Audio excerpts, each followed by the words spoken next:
My name is Anna. I was a 33-year-old housewife. I had been married for a year, but I hadn't conceived.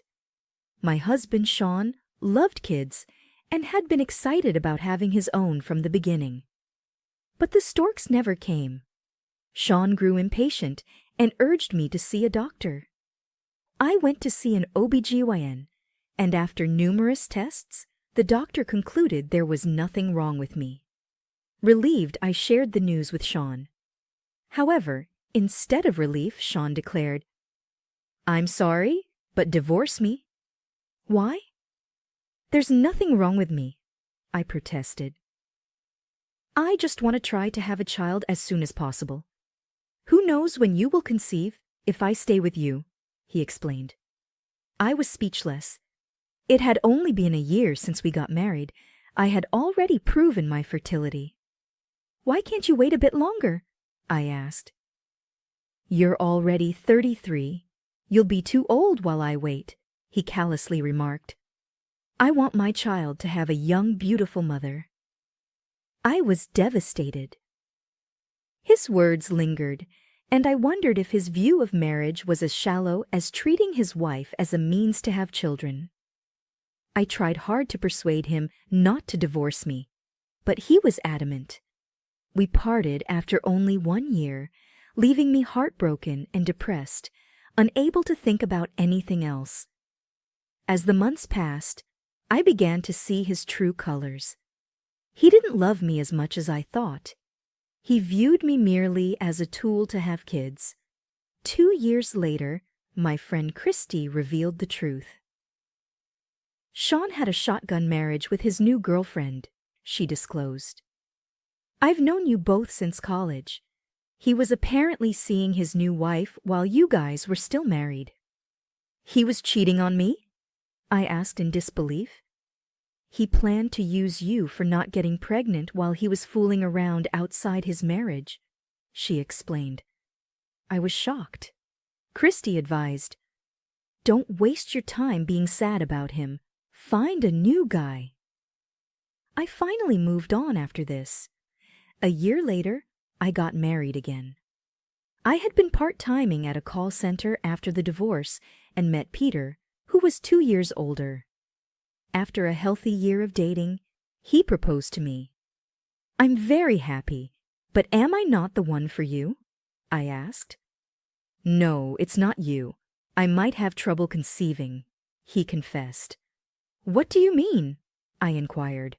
I told him in detail about how my ex and I got divorced. "Oh, that's all." He laughed it off. "Didn't the doctor confirm that nothing was wrong with you? Besides, conception is something a couple has to work together. Don't think of it as all your responsibility." His comments brought tears to my eyes. Even if we weren't fortunate, we would just live our own life together. I will never forget his warmth when he held me in his arms as he said this. I was truly happy in my new marriage life. He took the initiative in doing housework and handling things around the house. Maybe because I was single for a long time, but it led me to him. So thank God for that. He sat with a shiny smile, which was so cute. He was good at Italian cooking too, and often cooked for me. Sean had never done any housework, and I believed all men were like him, so it was a nice surprise. I must have been really fulfilled. I found out I was pregnant 6 months after our marriage. During a routine checkup, the doctor said, "Congratulations!" I returned home in disbelief and gave the news to Peter. "Seriously, hooray!" He picked me up by the waist in his excitement. "Hey, put me down!" I exclaimed. Sorry. "Too much for the baby." He immediately put me down and stroked my stomach. "I'm happy that you're excited, of course. It's ours." I saw him trying to hold back tears, and I almost cried. "It's thanks to you. I feel so peaceful with you. I think that's why I was able to conceive. Take good care. Don't push yourself too hard." "I know," I reassured him. The next 9 months were like a dream. I hardly got morning sickness, and as soon as I reached the second trimester, I went shopping with Peter. It was so much fun preparing for the baby. One day, I received a call from Sean, a week before my due date. Contemplating for a second, I answered the phone. Hello? Hey, Anna, it's me. Yeah, it's been a while. I heard from Christy that you're having a baby. Is it true? Yeah, it is. Why? Because I thought you couldn't get pregnant. What the heck was he talking about after all this time? I was lost for words. I guess I should have been a bit more patient. He made an unbearable joke.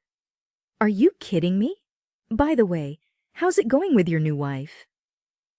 Oh, he played dumb. What are you talking about? It's none of my business. Anyway, bye.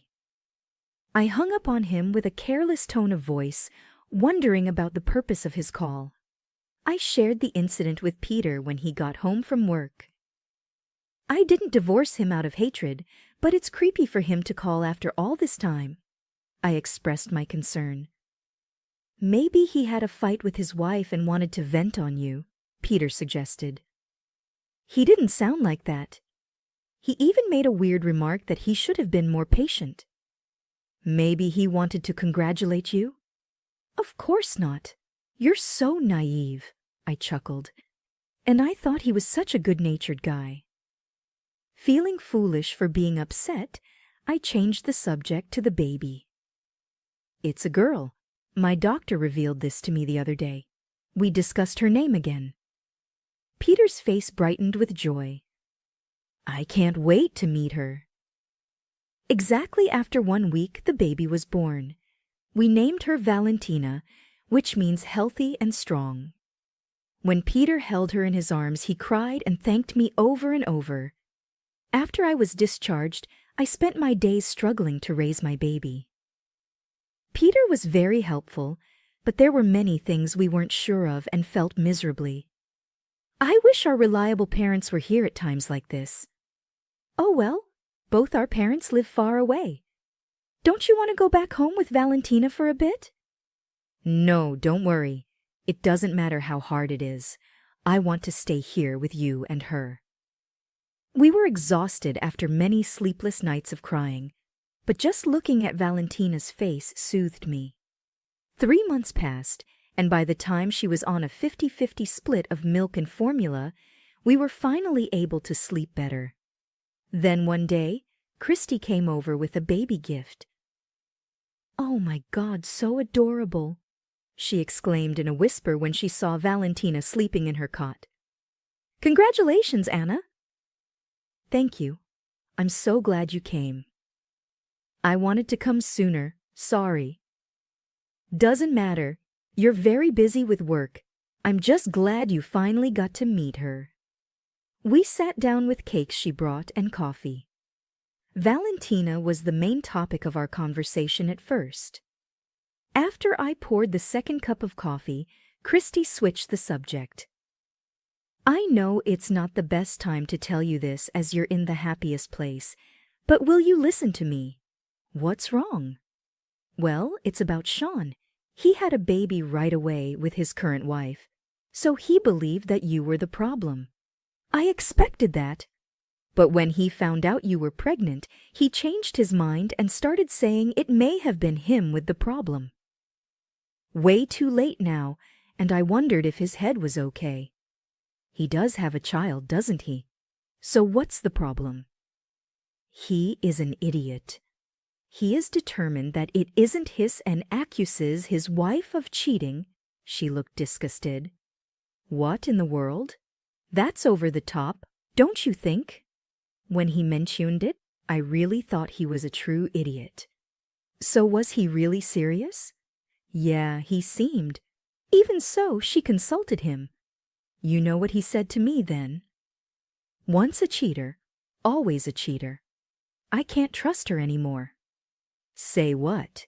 He should be looking at himself in the mirror before commanding. Both of us were appalled. His wife was furious and went back to her parents after a big fight. I can't blame her, I remarked. He was lost and whining about what to do. But I yelled at him it was none of my business. I laughed at my imagination of him being flustered. Anyway, he is going through a turmoil, so they worry that he might bother you. No worries. I've got nothing to do with him anymore.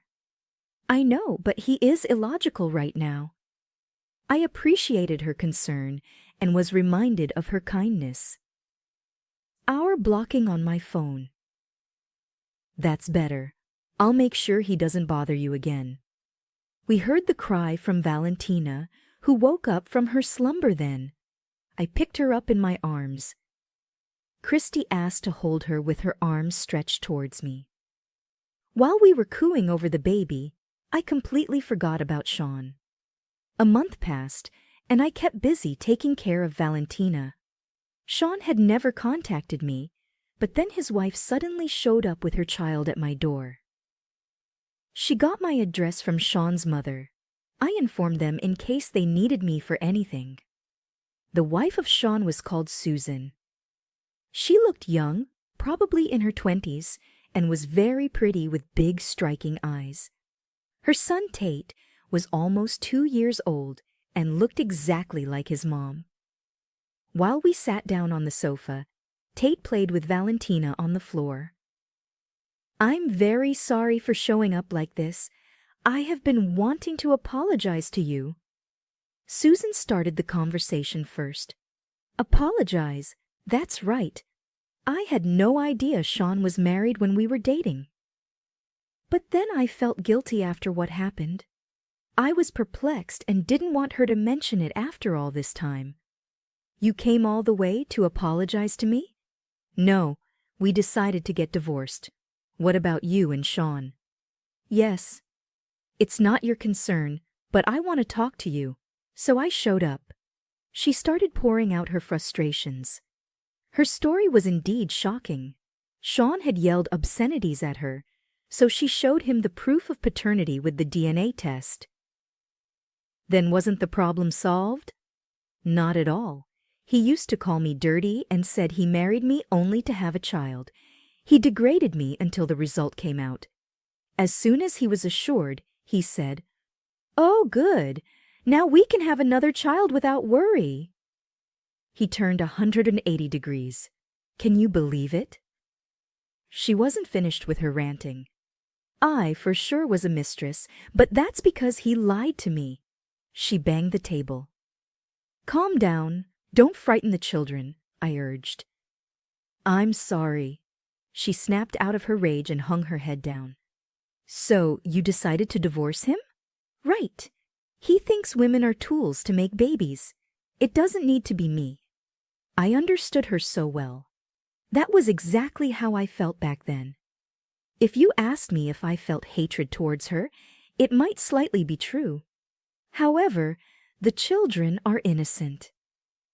I looked at them playing happily and felt some pity for them. Fortunately, Sean's parents are on my side. They are astounded by his foolishness and even banned him from their house. They've always been good people. I agree. I have no idea how a son like that came out of them. We looked at each other and laughed. He is demanding custody, but I would never allow that. If he continues to argue, his parents tell me to get an attorney. And what are you going to do from now?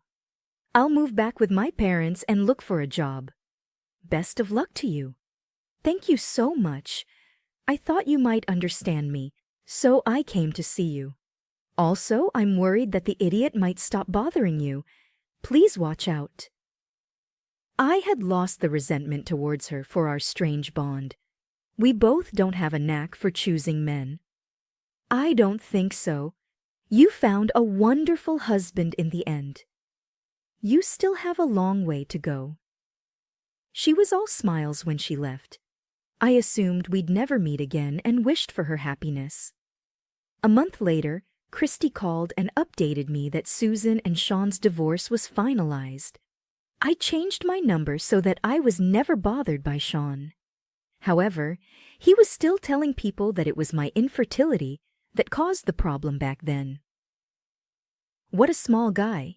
He keeps saying if you became pregnant sooner, that wouldn't have been any trouble. Christy was outraged over the phone. I was so fed up with him that I gave him an ultimatum in front of everyone. What did you do?